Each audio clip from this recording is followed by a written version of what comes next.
तो बच्चों आज हम लोग कक्षा 7 की सांख्यिकी में क्या सीखेंगे, पाई चार्ट या वृत्तारेख। जैसा कि यहाँ पर वृत्तारेख लिखा ही है, इसमें आंकड़ों को हम वृत्त के अंदर प्रदर्शित करते हैं। आंकड़ों को किसके अंदर प्रदर्शित करते हैं? वृत्त के अंदर। तो वृत्तारेख क्या है? पाई चार्ट भी सिखाते हैं। पाई चार्ट यानी वृत्तारेख क्या है? आंकड़ों का एक ग्राफ है जिस पर आंकड़ों को वृत्त के अंदर त्रिज्यखंड के रूप में निरूपित करते हैं। किसके रूप में? त्रिज्यखंड के रूप में निरूपित करते हैं या दर्शाते हैं।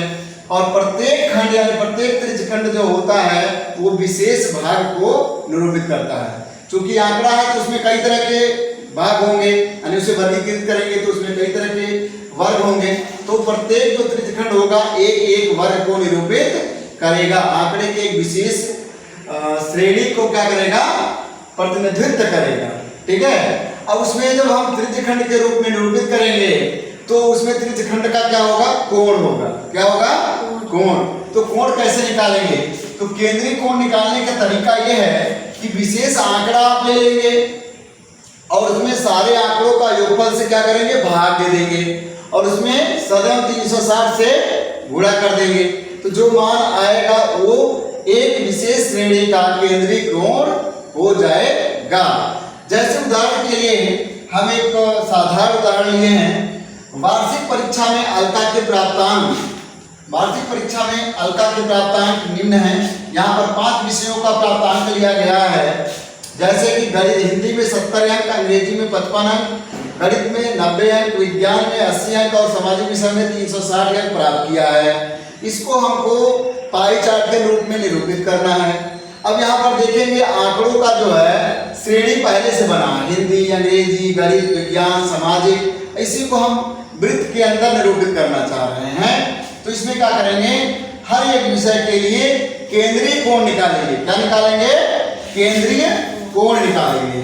तो जब केंद्रीय कोण मान लिया हिंदी का निकाल रहे हैं तो 70 यहाँ पर है हिंदी का अंक और टोटल अंक जोड़ेंगे तो कितना आएगा? 360 आ जाएगा।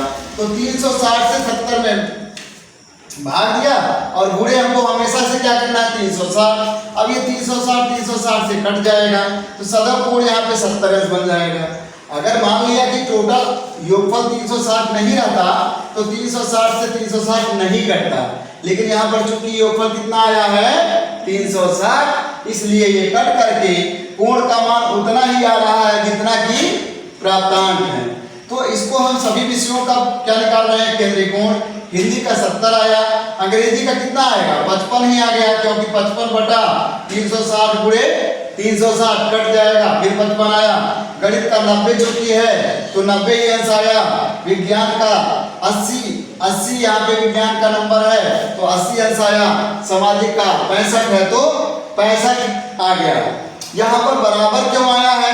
क्योंकि योगफल भी 360 आया है और जो गुणा कर रहे हैं वो भी 360 है, इसलिए योगफल से कट जा रहा है। जितने जितने प्राप्तांक हैं उतने ही अंश आ रहा है केंद्रीय कोण का मान। केंद्रीय कोण का मान जब निकाल लिए तो हम लोग क्या बनाएंगे? एक पाई चार्ट आराम से बना पाएंगे। तो उसके लिए क्या करना है? आपको एक वृत्त बना लेना है। उसका त्रिज्या कुछ भी लीजिए, 3 सेंटीमीटर, 4 सेंटीमीटर, कुछ भी त्रिज्या लीजिए। तो त्रिज्या लेकर के एक आपने क्या बनाया? वृत्त बनाया। अब इसमें क्या करना है? हिंदी को 70 अंक से निरूपित करना है। हिंदी को 70 अंक से निरूपित करना है। तो मान लिया कि यहाँ पर ऐसे यहाँ पर जब कोण बनाएंगे चांदे की सहायता से तो यहाँ पर बना लेंगे 70 अंश। क्या बना लेंगे? 70 अंश बना लेंगे। तो ये कौन सा विषय हो गया बेटा? हिंदी। क्या हो गया? हिंदी। 70 के बाद कितना बनाना है? 55। तो यहाँ पर 70 के पहले कितना कोण बनाना है? 55 कोण बनाना है। यहाँ पर बना देंगे या 55 कोण बना देंगे, 55 अंश का कोण बना देंगे। कौन सा विषय है ये? अंग्रेजी। और यहाँ पर कोण किससे बनाना पड़ेगा? चांदे की सहायता से। ठीक ना? चांदा रखेंगे और यहाँ से नाप लेंगे 70 कहाँ जा रहा है, फिर इस पर चांदा रखेंगे 55 अंश हो जाएगा। फिर कितना बनाना है? यहाँ पर 90 अंश का कोण बनाना है। तो 90 अंश का कोण तो सीधी ऐसे लाइन जाएगी। ये कितना हो गया? 90 अंश का। यहाँ पर 90 सीधा एकदम ये वाला आकार में बनना चाहिए। यहाँ 90 अंश का कोण हो जाएगा।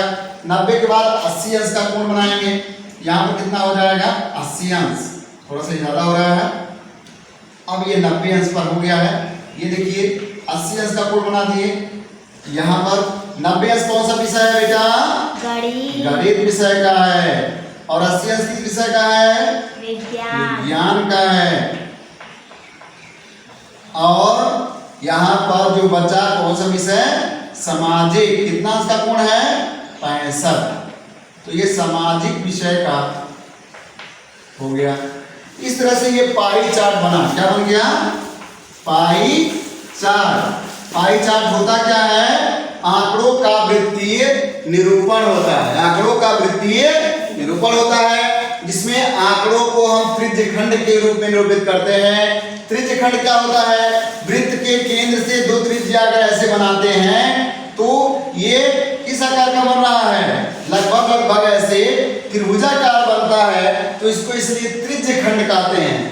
इसमें क्या है? दो त्रिज्याओं के बीच का जितना क्षेत्र होता है, ये दो त्रिज्या बनाया तो ये जितना क्षेत्र बनता है इसको क्या कहते हैं? त्रिज्यखंड। और त्रिज्यखंड का केंद्रीय कोण निकालने के लिए क्या करना है? कोई भी आंकड़ा है उस आंकड़े में कुल आंकड़ों को जोड़कर भाग देना है। भाग दे करके 360 से गुणा कर देना है तो हमको अलग अलग आंकड़ों के अलग अलग कोण आ जाएंगे। जितने जितने कोण आएंगे ऐसे हम प्रदर्शित कर देंगे। अब ये बन गया है पाई चार्ट। पाई चार्ट की सहायता से आप बता सकते हैं सबसे अधिक अंक किसमें मिला है? सबसे अधिक अंक किसमें मिला है? गणित में सबसे ज्यादा अंक मिला है। सबसे कम अंक किसमें मिला है? अंग्रेजी में सबसे कम अंक मिला हुआ है ना? तो यहाँ अंश के रूप में है। कभी कभी ये प्रतिशत के रूप में हो जाता है। कभी कभी ये प्रतिशत के रूप में हो जाता है। जब प्रतिशत के रूप में निकालना होगा तब जहां पर 360 से गुणा किए हैं वहां 100% से गुणा करेंगे। किससे गुणा कर देंगे? 100% से। यहाँ पर प्रतिशत में बदल जाएगा। 360 से गुणा कर देंगे इस अनुपात में तो कोण के रूप में आ जाएगा। इस तरह से कभी कभी प्रतिशत के रूप में या ज्यादातर अंश के रूप में केंद्रीय कोण रखा जाता है। तो इस तरह से पाई चार्ट बनकर तैयार हो जाता है। ये जो पाई चार्ट है इससे हम क्या करते हैं? ये अध्ययन कर पाते हैं कि किस विषय में ज्यादा अंक पाया है, किस विषय में कम अंक पाया है, कितना ज्यादा अंक पाया है या कितना कम अंक पाया है। तो इस तरह से कक्षा 7 में आपको पाई चार्ट सांख्यिकी में पढ़ना है। इसको अच्छे से आप एक दो बार पढ़ लीजिए और आगे जो अभ्यास प्रश्न है अभी हम करा रहे हैं उसे कर लीजिए ताकि पाई चार्ट अच्छे से समझ में आ जाए।